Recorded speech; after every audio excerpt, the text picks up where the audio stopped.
श्रीमद् भगवद गीता तीसरा अध्याय। लेकिन उससे पहले अगर आपने प्रथम और द्वितीय अध्याय का श्रवण नहीं किया है तो इस अध्याय का श्रवण करने के बाद तुरंत ही उन अध्यायों का श्रवण अवश्य करें।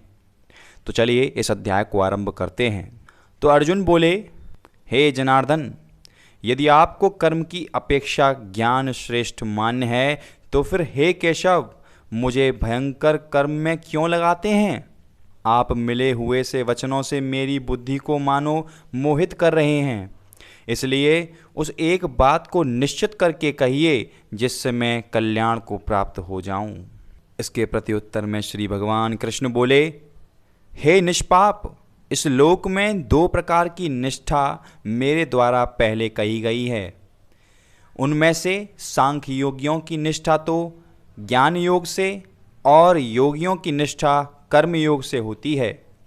मनुष्य न तो कर्म का आरंभ किए बिना निष्कर्मता को यानी योग निष्ठ को प्राप्त होता है और न कर्मों के केवल त्याग मात्र से सिद्ध यानी सांख्य निष्ठा को ही प्राप्त होता है। निसंदेह कोई भी मनुष्य किसी भी काल में क्षण मात्र भी बिना कर्म किए नहीं रहता, क्योंकि सारा मनुष्य समुदाय प्रकृति जनित गुणों द्वारा परवश हुआ कर्म करने के लिए बाध्य किया जाता है। जो मूढ़ बुद्धि मनुष्य समस्त इंद्रियों को हठपूर्वक ऊपर से रोककर मन से उन इंद्रियों के विषयों का चिंतन करता रहता है, वह मिथ्याचारी अथवा दंभी कहा जाता है। किंतु हे अर्जुन, जो पुरुष मन में इंद्रियों को वश में करके अनासक्त हुआ समस्त इंद्रियों द्वारा कर्म योग का आचरण करता है, वही श्रेष्ठ मनुष्य है। तू शास्त्र विहित कर्तव्य कर्म कर, क्योंकि कर्म न करने की अपेक्षा कर्म करना श्रेष्ठ है, तथा कर्म न करने से तेरा शरीर निर्वाह भी नहीं सिद्ध होगा। यज्ञ के निमित्त किए जाने वाले कर्मों से अतिरिक्त दूसरे कर्मों में लगा हुआ यह मनुष्य समुदाय कर्मों से बंधता है। इसलिए हे अर्जुन, तू आसक्ति से रहित होकर उस यज्ञ के निमित्त ही भली भांति कर्तव्य कर्म कर। प्रजापति ब्रह्मा ने कल्प के आदि में यज्ञ सहित प्रजाओं को रचकर उनसे कहा कि तुम लोग इस यज्ञ के द्वारा वृद्धि को प्राप्त हो और यह यज्ञ तुम लोगों को इच्छित भोग प्रदान करने वाला हो। तुम लोग इस यज्ञ के द्वारा देवताओं को उत्पन्न करो और वे देवता तुम लोगों को उत्पन्न करें। इस प्रकार निस्वार्थ भाव से एक दूसरे को उत्पन्न करते ही तुम लोग परम कल्याण को प्राप्त हो जाओगे। यज्ञ के द्वारा बढ़ाए हुए देवता तुम लोगों को बिना मांगे ही इच्छित भोग निश्चय ही देते रहेंगे। इस प्रकार उन देवताओं के द्वारा दिए हुए भागों को जो पुरुष उनके बिना दिए स्वयं भोगता है, वह चोर ही है। यज्ञ से बचे हुए अन्न को खाने वाले श्रेष्ठ पुरुष सब पापों से मुक्त हो जाते हैं, और जो पापी लोग अपना शरीर पोषण करने के लिए ही अन्न पकाते हैं, वे तो पाप के ही खाते हैं। संपूर्ण प्राणी अन्न से उत्पन्न होते हैं। अन्न की उत्पत्ति वृष्टि से होती है, वृष्टि यज्ञ से होती है और यज्ञ विहित कर्मों से उत्पन्न होने वाला है। कर्म समुदाय को तू बद से उत्पन्न कर और वेद को अविनाशी परमात्मा से उत्पन्न हुआ जान। कर्म समुदाय को तू वेद से उत्पन्न और वेद को अविनाशी परमात्मा से उत्पन्न हुआ जान। इससे सिद्ध होता है कि सर्वव्यापी परम अक्षर परमात्मा सदा ही यज्ञ में प्रतिष्ठित हैं। हे पार्थ, जो पुरुष इस लोक में इस प्रकार परंपरा से प्रचलित सृष्टि चक्र के अनुकूल नहीं बरतता, अर्थात अपने कर्तव्य का पालन नहीं करता, वह इंद्रियों के द्वारा भागों में रमण करने वाला पापायु पुरुष व्यर्थ ही जीता है। परंतु जो मनुष्य आत्मा में ही रमण करने वाला और आत्मा में ही तृप्त तथा आत्मा से ही संतुष्ट हो, उसके लिए कोई कर्तव्य नहीं है। उस महापुरुष का इस विश्व में न तो कर्म करने से कोई प्रयोजन रहता है और न कर्मों के न करने से ही कोई प्रयोजन रहता है, तथा संपूर्ण प्राणियों में भी इसका किंचन मात्र भी स्वार्थ का संबंध नहीं रहता। इसलिए तू निरंतर आसक्ति से रहित होकर सदा कर्तव्य कर्म को भली भांति करता रह, क्योंकि आसक्ति से रहित होकर कर्म करता हुआ मनुष्य परमात्मा को प्राप्त हो जाता है। जनकादि ज्ञानी जन आसक्ति रहित कर्म द्वारा ही परम सिद्ध को प्राप्त हुए थे। इसलिए तथा लोक संग्रहों को देखते हुए भी तू कर्म करने को ही योग्य है, अर्थात तुझे कर्म करना ही उचित है। श्रेष्ठ पुरुष जो जो आचरण करता है, अन्य पुरुष भी वैसा वैसा ही आचरण करते हैं। वह जो कुछ प्रमाण कर देता है, समस्त मनुष्य समुदाय उसी के अनुसार बरतने लग जाते हैं। हे अर्जुन, मुझे इन तीनों लोकों में न तो कुछ कर्तव्य है और न कोई भी प्राप्त करने योग्य वस्तु अप्राप्त है, तो भी मैं कर्म से बरतता हूँ। क्योंकि हे पार्थ, यदि कदाचित मैं सावधान होकर कर्मों में न बरतूं तो बड़ी हानि हो जाए, क्योंकि मनुष्य सब प्रकार से मेरे ही मार्ग का अनुसरण करते हैं। इसलिए यदि मैं कर्म न करूं तो ये सब मनुष्य नष्ट भ्रष्ट हो जाएं और मैं संकरता का करने वाला होऊं तथा उस समस्त प्रजा को नष्ट करने वाला बनूं। हे भारत, कर्म में आसक्त हुए ज्ञानी जन जिस प्रकार कर्म करते हैं, आसक्ति रहित विद्वान भी लोक संग्रह करना चाहता हुआ उसी प्रकार कर्म करे।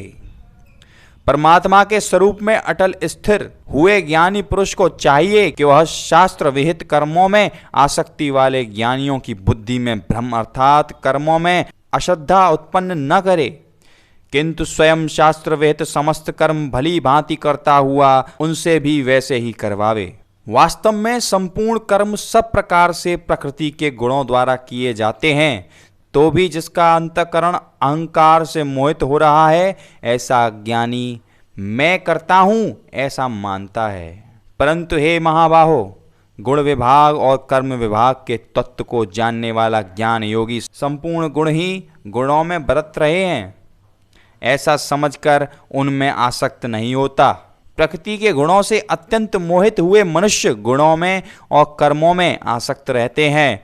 उन पूर्णतया न समझने वाले मंद बुद्धि अज्ञानियों को पूर्णतया जानने वाला ज्ञानी विचलित न करे। मुझ अंतर्यामी परमात्मा में लगे हुए चित्त द्वार संपूर्ण कर्मों को मुझ में अर्पण करके आचार रहित, ममता रहित और संताप रहित होकर युद्ध कर।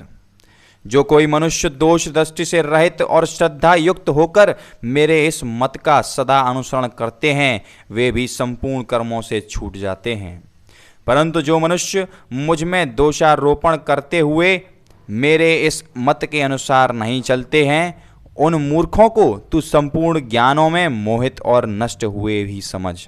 सभी प्राणी प्रकृति को प्राप्त होते हैं, अर्थात अपने स्वभाव के परवश हुए कर्म करते हैं।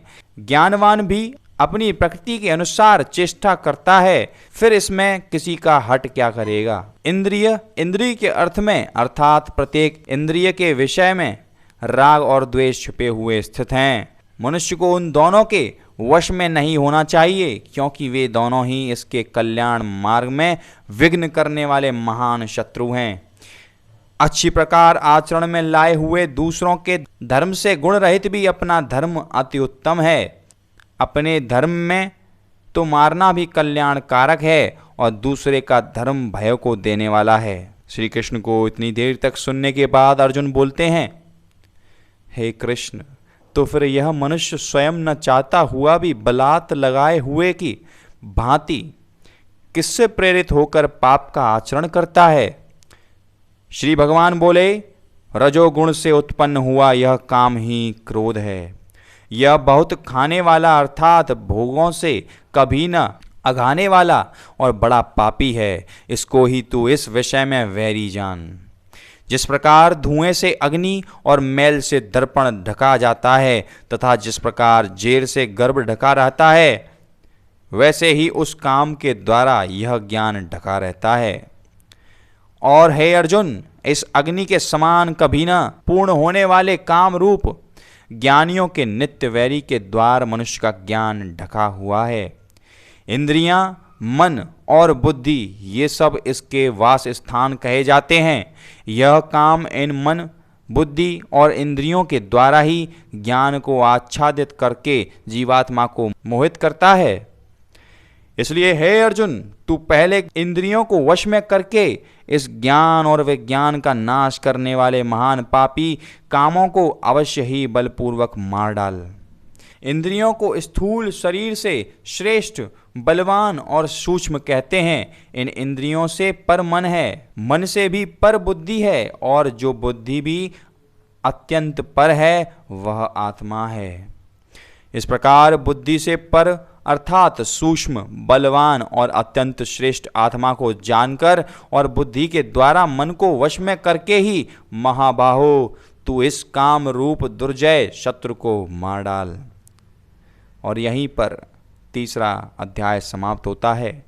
लेकिन अगर आपने अभी तक पिछले अध्यायों का श्रवण नहीं किया है तो डिस्क्रिप्शन में दिए गए लिंकों द्वारा आप जाकर सभी अध्यायों का श्रवण कर सकते हैं। और साथ ही साथ इस अध्याय को लाइक करें और कम से कम 10 लोगों को शेयर करें, ताकि हमारे जितने भी भारतीय लोग अपनी संस्कृति से विमुख हो चुके हैं उन्हें हम वापस से अपनी संस्कृति की ओर रुझा सकें। और यही है सकारात्मक परिवर्तन।